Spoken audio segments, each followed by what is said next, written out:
بسم اللہ الرحمن الرحیم۔ ترکیہ ڈرامہ میرا سلطان میرا پسندیدہ ڈرامہ ہے۔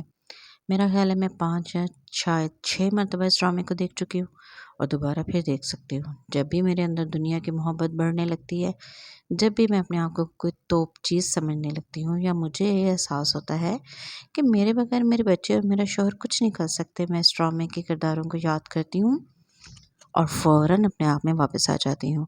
یہ صرف میرے ساتھ ایسا نہیں ہوتا، ہم میں سے ہر شخص خود کو اہم سمجھتا ہے۔ اسے ایسا لگتا ہے کہ جیسے میں نہیں تو دنیا کا نظام درہم برہم ہو جائے گا۔ یہ صورت تو عام آدمی کی ہے، صاحب اقتدار اور اعلیٰ عہدوں پر فائز لوگوں کا حال اس سے بھی برا ہے۔ وہ تو زمینی خدا بن بیٹھے ہیں، حالانکہ اقتدار کا ہمہ کس کے سر پر بیٹھے گا اس کا فیصلہ صرف اللہ تعالیٰ کی ذات کرتی ہے۔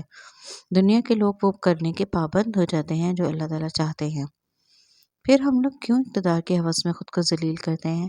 کیا ہوٹل والی گاڑی کی آواز، ہیلی کاپٹر کے جھولے اتنے دل فریب ہوتے ہیں کہ ہم اپنی موت کو ہی بھول جاتے ہیں؟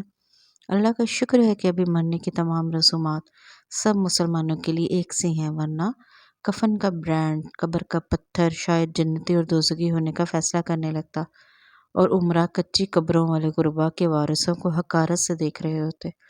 اللہ تعالیٰ نے قرآن کریم میں واضح طور پر اور بار بار یہ فرمایا ہے کہ دنیا کی زندگی دھوکے کے سوا کچھ نہیں اور ہر ذی نفس کو موت کا ذائقہ چکھنا ہے۔